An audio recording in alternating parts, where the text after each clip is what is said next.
Eh bien, salut tout le monde et bienvenue dans cette nouvelle édition de la culture religieuse, votre émission qui vous propose de découvrir ou redécouvrir les aspects culturels et culturels de l'islam. Notre invité est Dr Ismaël Hamed, historien et spécialiste en religion comparée. Dr Ismaël, merci d'être avec nous aujourd'hui. Merci. Et donc aujourd'hui, dernier épisode parlant de l'Égypte dans les religions monothéistes, que ce soit dans le culte, dans le livre sacré ou même dans leur histoire. On parle aujourd'hui du judaïsme. La présence de l'Égypte dans le judaïsme, elle est évidemment à travers le prophète Moïse, un prophète aussi reconnu par l'islam, puisque l'islam englobe les trois religions. Si vous pouvez nous parler pour introduire de cette présence-là dans le judaïsme. Bien sûr, alors l'Égypte c'est toujours, avec sa spécialité religieuse, avec sa valeur pour toutes les religions, comme toujours on insiste de parler, et pour bien sûr tourner alors la direction et l'attention pour les Égyptiens de savoir la valeur de leur pays. C'est toujours l'Égypte rattache de trois religions célestes, et bien sûr si on parle de première religion céleste, c'est le judaïsme. Et le début de cette religion, ça commence en Égypte. Okay. La révélation du premier livre juif, livre sacré, c'était en Égypte.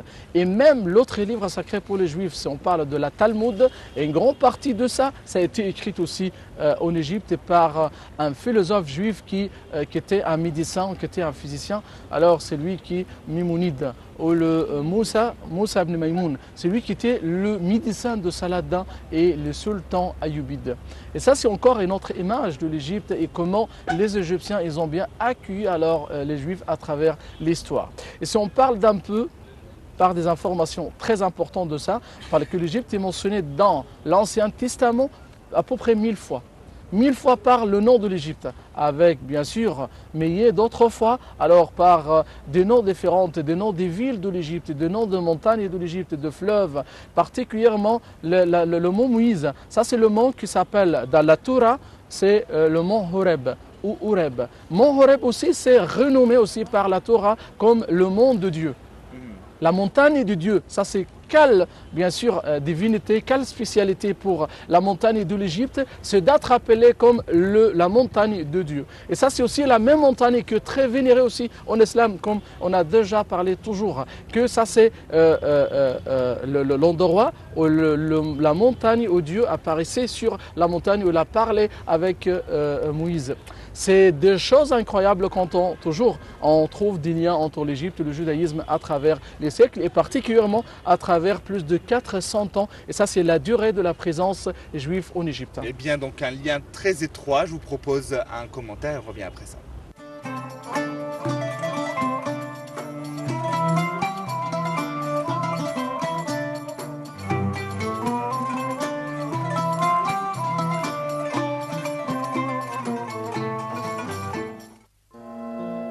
Le prophète Moïse est un personnage central, tant au sein de l'islam, du judaïsme que du christianisme. C'est l'homme de l'Ancien Testament le plus souvent mentionné dans le Nouveau Testament. Il a réussi à mener son peuple hors d'Égypte, à communiquer avec Dieu et reçu les 10 commandements. Moïse est connu à la fois comme prophète et comme législateur. En islam, Moïse est aimé et respecté à la fois comme prophète et comme messager. Dans le Coran, Dieu le nomme plus de 120 fois et son histoire est racontée à travers plusieurs sourates. En fait, il s'agit du prophète dont l'histoire est la plus longue et la plus détaillée du Coran. L'histoire de Moïse contient de nombreuses leçons pour l'humanité. Dieu affirme que l'histoire de Moïse et de Pharaon dans le Coran est bel et bien véridique. C'est à la fois une intrigue politique et l'histoire d'une oppression qui ne connaissait aucune limite. Moïse est né à une des époques les plus politiquement tendues de l'histoire. Le pharaon d'Égypte était alors au pouvoir dans le pays. Il était si puissant qu'il allait jusqu'à se prendre pour un dieu sans que personne ne puisse ou n'ose le contredire. Pharaon exerçait sans peine son autorité et son influence sur tout le peuple d'Égypte et avait adopté la stratégie consistant à diviser pour régner. Il avait établi des classes distinctes et avait divisé les gens en groupes divers et en tribus pour mieux les montrer les uns contre les autres. Les Juifs, enfants d'Israël, avaient été relégués au niveau le plus bas de la société égyptienne. Ils étaient esclaves ou serviteurs. La famille de Moïse faisait partie des enfants d'Israël. À l'époque, l'Égypte était la superpuissance mondiale et le pouvoir reposait entre les mains d'une poignée de personnes. Pharaon et ses ministres dirigeaient le pays comme si la vie des citoyens n'avait aucune valeur. Pharaon avait rêvé qu'un fils des enfants d'Israël allait devenir un homme et saisir son trône. Fidèle à lui-même, il réagit avec une extrême arrogance et donna l'ordre de tuer tout enfant mâle issu des enfants d'Israël.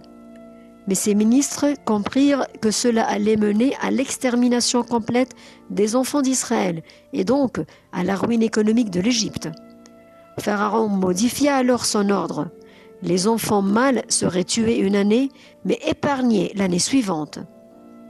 Pharaon devint si obsédé par son idée qu'il alla jusqu'à envoyer des espions et des agents sur le terrain pour détecter les femmes enceintes. Lorsque la mère de Moïse tomba enceinte de celui qui allait enfin libérer le peuple d'Israël, elle dissimula sa grossesse. Mais Dieu souhaitait rendre service aux faibles et aux opprimés, et les plans de Pharaon furent déjoués. Le décor fut donc dressé et l'enfant naquit.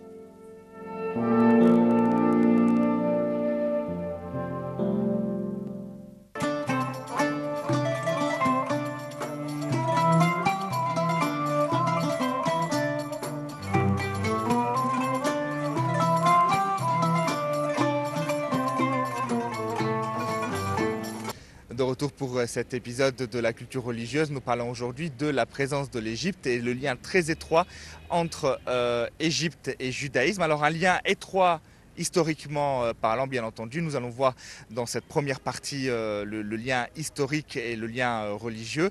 Nous allons voir dans une deuxième partie aussi quelques rectifications quand même qu'on doit apporter par rapport à cette relation. De fait, évidemment que cette relation est très importante, alors beaucoup de rumeurs ont circulé. Dr Ismaël, on va en parler bien sûr dans une deuxième partie. Mais la première partie, donc, c'est ce lien entre la religion, donc le judaïsme et les juifs. Ça a commencé donc avec Moïse et puis la conversion des chrétiens à un Dieu, donc à un Dieu unique, et quitter donc ce polythéisme qui existait en Égypte, puisqu'on adorait plusieurs dieux, et n'adorait qu'un seul Dieu. Alors, pouvez-vous nous parler plus en détail de cela ? Oui, bien sûr, mais l'histoire, le lien entre l'Égypte et le judaïsme, et même avec les Juifs, si on parle en général, ça commence avant Moïse. Ça commence avant avec Moïse, Jacob, bien sûr, celui qui est venu en Égypte. Alors ça commence aussi avec Joseph, alors celui qui était le roi d'Égypte. Alors à la suite de la position spéciale de Joseph quand il remonte sur le pouvoir de l'Égypte et tout ça. On ne parle pas des Juifs juste pour ils sont des Juifs. Parce que le problème, c'est qu'il y a peut-être certains qui comprennent l'affaire par d'autres images, bien que vous par d'autres comme ça. Oui. Ouais. Il y a beaucoup.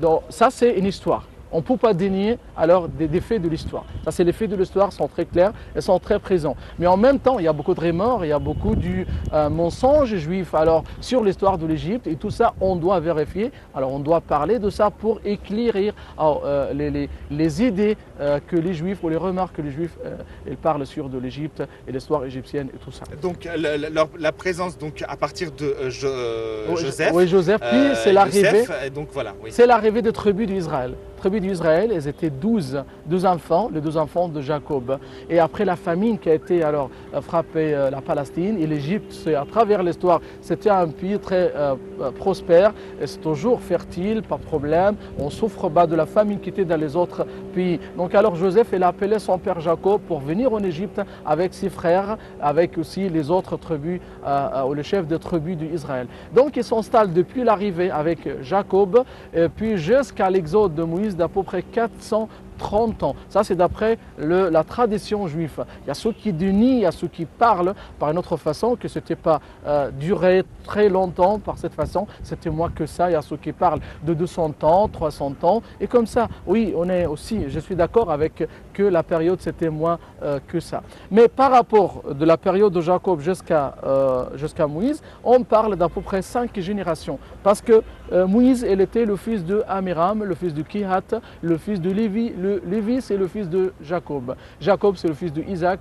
Isaac, c'est le fils de Abraham. Donc, on parle aussi d'une communauté alors de prophètes, on parle de personnages très importants. On ne parlait pas de...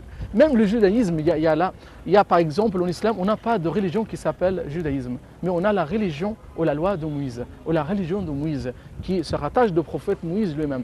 On ne parlait pas d'une idée ethnique de la religion, parce que ça c'est pas bien de parler de la religion Israël ou la religion israélite, non, ça c'est la religion de Moïse. Donc ça c'est la religion de Allah, ça c'est le monothéisme, ça c'est l'idée qui commence avec tous les prophètes, au début de Adam et c'est Chet, après, oui. Et puis c'est Idriss, après c'est Noé, après la crue, on parle de Houd et Saleh, on parle de tous les prophètes, ceux qui parlaient d'un seul Dieu, le monothéisme et tout ça. Ce n'est pas d'une façon ethnique de la religion et ça c'est très important pour nous. C'est vrai, cette précision, docteur Ismaël, est très importante et c'est bien que vous l'ayez souligné. Donc, à partir du prophète Joseph, oui, qui était cité dans le Coran d'ailleurs, oui, et donc des tribus d'enfants d'Israël. Ouais. Voilà, donc c'est s'installe en Égypte, alors ils avaient une position très spéciale, c'est grâce à Joseph et tout ça. Après la mort de Joseph, ça commence d'avoir un changement de la relation entre les Égyptiens envers les Juifs. Alors, il y a ceux qui parlent de la période là, c'était la période avec l'arrivée ou l'occupation des Hyksos de l'Égypte. Et les Juifs, ils étaient favorisés. Alors, les Hyksos, c'est ça ce qui fait un problème avec les Égyptiens. Les Égyptiens, ils ont peur des Juifs en Égypte. Ceux qui aidaient alors les Hyksos, ou ceux qui occupent l'Égypte. Ça, ce qui fait alors une sorte de conflit, mais pas très clair. Mais le conflit devient très clair alors pendant la période de Moïse. Ça, ce qu'on aussi, on parle de la période de la persécution. Ça c'est très clair, oui, il y avait des persécutions alors pendant cette période-là avec le pharaon qui était à l'époque. Lequel pharaon? Bien sûr, on n'est pas sûr ce qui était le pharaon à l'époque.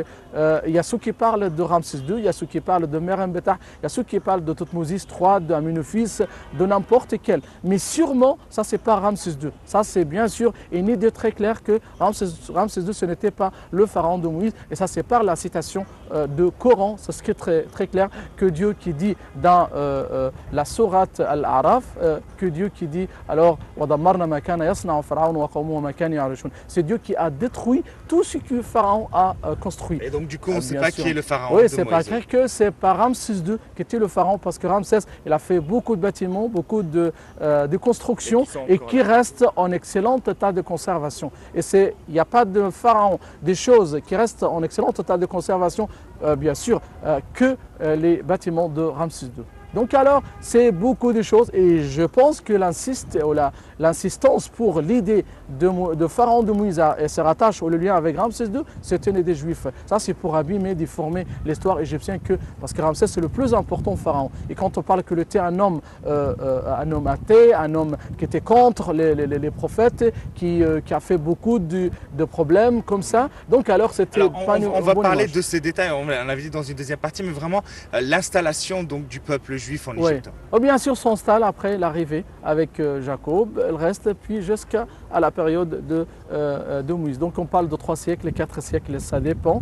Alors pendant cette période, ça commence le conflit entre le pharaon d'Égypte et Moïse pendant la période. Et même que c'était bizarre que Moïse il était éduqué, était élevé alors dans le palais de Pharaon. Et la femme de Pharaon elle-même, c'est elle qui adopte Moïse comme un enfant pour elle. Et ça commence que Moïse alors s'agrandit petit à petit comme le fils de Pharaon. Alors, et c'était très renommé comme le fils de Pharaon. Est-ce que l'histoire de Moïse est la même donc dans la Torah et dans l'islam, puisque dans l'islam on dit que un des prêtres a informé donc le pharaon disant que il y aurait sur terre un enfant qui va prendre le pouvoir à ta place. Et cet enfant, donc, c'était Moïse. Et d'où le fait que la mère de Moïse l'ait transporté dans un espèce de berceau sur le Nil, et puis que la femme du pharaon l'ait recueilli. Est-ce que c'est la même chose dans la Torah ?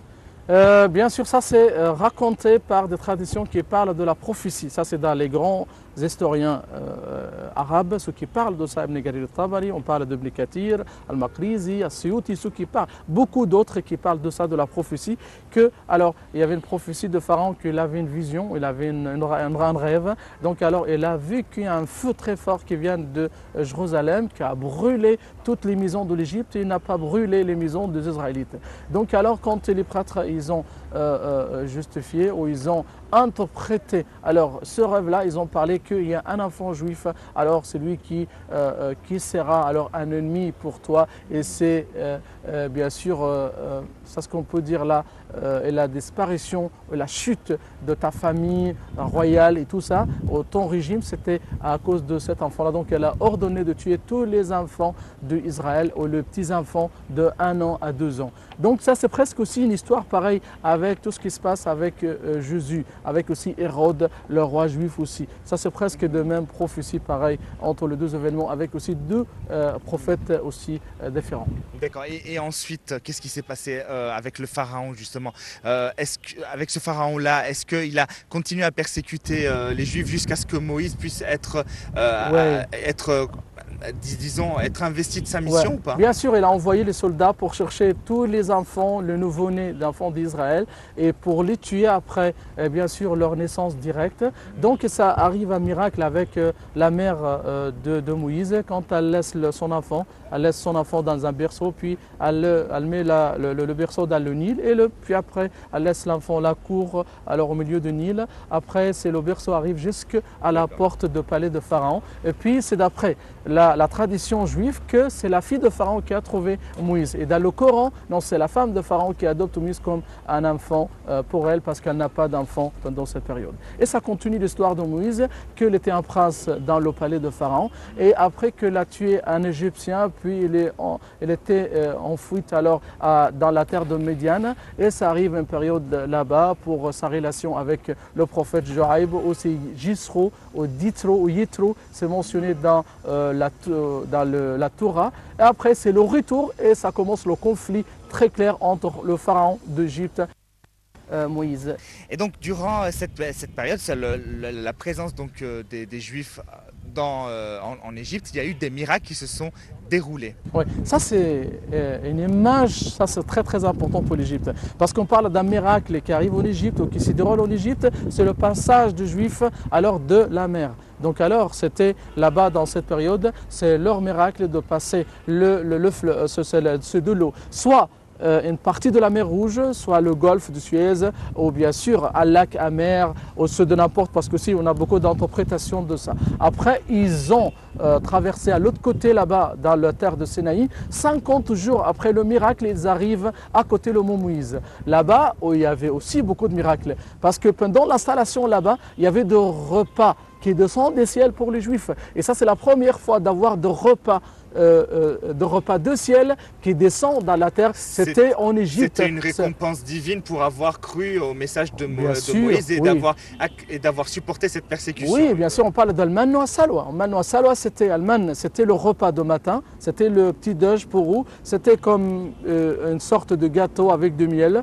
Et quand les Juifs s'élèvent, donc ils trouvent alors sur le feuille des arbres, alors Alman, ils mangent. Après, à Salwa, c'était bien sûr une sorte de pigeon, alors c'était bien cuit, alors c'était bien cuisiné, alors du ciel, ils trouvent ça au coucher de soleil. Mais ça, c'est la nature des Juifs après. Ils se rebellent sur Moïse. Ils ne sont pas satisfaits de ça. Ils ont d'autres choses. Ils ont besoin de la fève et des choses moins importantes que ça. Donc pour ça, Juif, il leur dit, alors vous pouvez rentrer en Égypte ou descendre en Égypte pour trouver tout ce que vous voulez. Après, c'était bien sûr le rendez-vous de Moïse avec Allah sur le mont Moïse. Et c'était encore un autre miracle très important alors pour l'Égypte. Et ça montre aussi la sainteté de l'Égypte.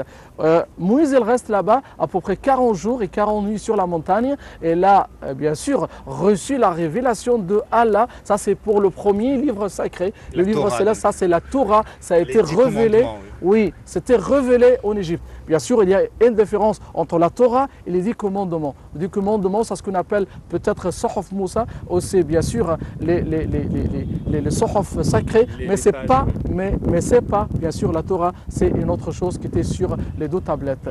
Donc alors c'est aussi l'apparition d'Allah sur la montagne, et aussi sa parole avec Moïse, et aussi c'était la sainteté ou la spécialité sacrée de cette période-là, où il y a le Boqa al-Mubaraka, où il y a le Wadi al-Muqaddas, la vallée sacrée où Moïse alors, elle a enlevé bien sûr les chaussures et tout ça, c'est à cause de la pureté, à cause aussi de la sainteté de ça. Ça continue le miracle. Et puis c'était la torture des Juifs sur la terre de l'Égypte. C'était ces 40 ans, c'était de égarement. Alors c'était dans la terre de l'Égypte, c'est à cause... C'était une punition, justement. Oui, c'était une punition, c'était une sorte de torture aussi. Ça, c'est pour la destruction et c'est jusqu'à la mort de toute la génération juive qui était partie sortie de l'Égypte. Mais ça, c'est selon l'islam ou selon le judaïsme? Parce que les deux. Les deux. Les deux religions, c'est la même chose. D'accord. Parce que selon l'islam, cette punition vient du fait que ils ont adoré, ils voulaient adorer d'autres dieux. Ils ont demandé à Moïse de leur donner un dieu et d'être un petit peu polythéiste.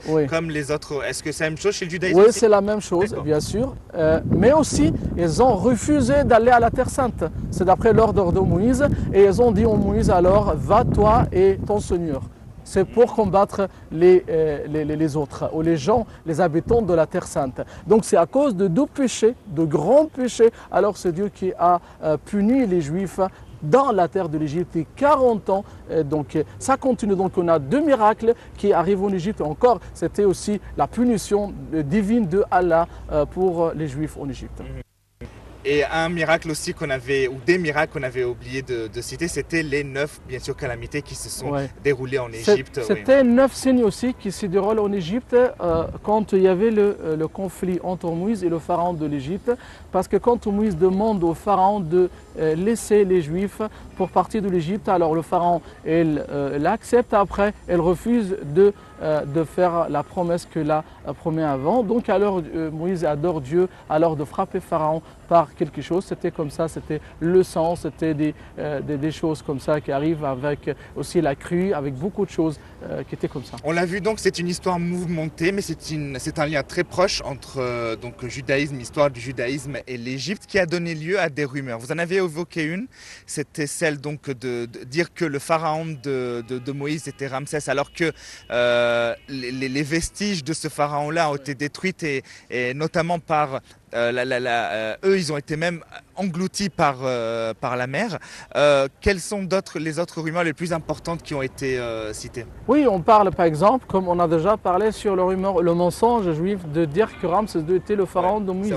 Ça, c'était juste de déformer de l'histoire égyptienne, déformer l'histoire égyptienne pour choisir le meilleur, le pharaon le plus important, le plus valeureux, le plus fort de l'histoire de l'Égypte. Ça, c'est pour dire que tous les pharaons de l'Égypte étaient comme ça. Donc, bien sûr, ça, c'est une des Juifs, il n'y a pas d'autre chose. On parle aussi d'un mensonge qui parle, oui, l'esclavage, oui, il y avait des esclavages en Égypte, mais c'était avec des limites et c'était juste dans la période de Moïse. Mais les Juifs, ils ont bien sûr étendu l'affaire, ils ont propagé alors des idées, des fausses idées qui parlent que les Juifs ou les esclaves juifs, c'était eux qui construisaient les pyramides d'Égypte et les grandes constructions de l'Égypte. Et ça, c'est pas vrai, pas du tout. Parce qu'on parle de la construction des pyramides de l'Égypte, on parle au moins d'à peu près 2600 avant Jésus-Christ. C'était plus de 1000 ou 1300 ans avant l'apparition de Joseph et même avant l'esclavage qui était à la période de Moïse. Mais elle parle, non, il y avait des esclavages pour faire la pyramide, pour la construction de tout ça. Alors, ils sont des mensonges, mais par les médias en Europe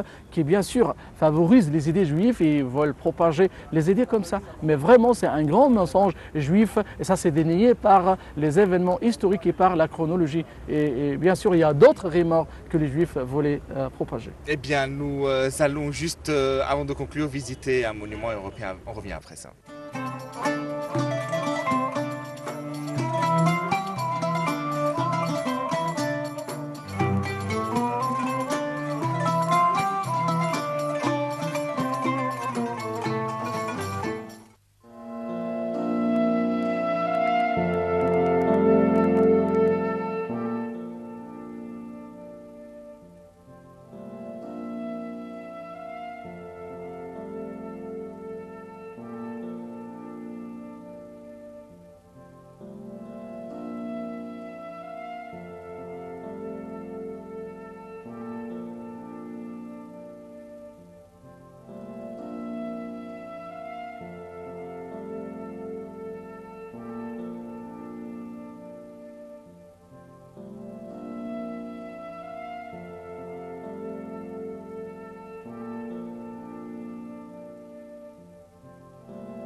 Et donc, pour conclure, merci à vous, Dr Ismaël Hamid. Vous êtes historien et spécialiste en religion comparée. Merci d'avoir été avec nous. Merci. Durant 3 épisodes, nous avons vu le lien entre l'Égypte et les différentes religions monothéistes dans leur histoire et dans leur culte. C'est très rare que l'on trouve un pays aussi présent dans Oui, c'est vrai. les religions. Merci d'avoir été avec nous. Merci. Merci à vous, chers spectateurs, de nous avoir suivis. Je vous retrouve très bientôt. Au revoir.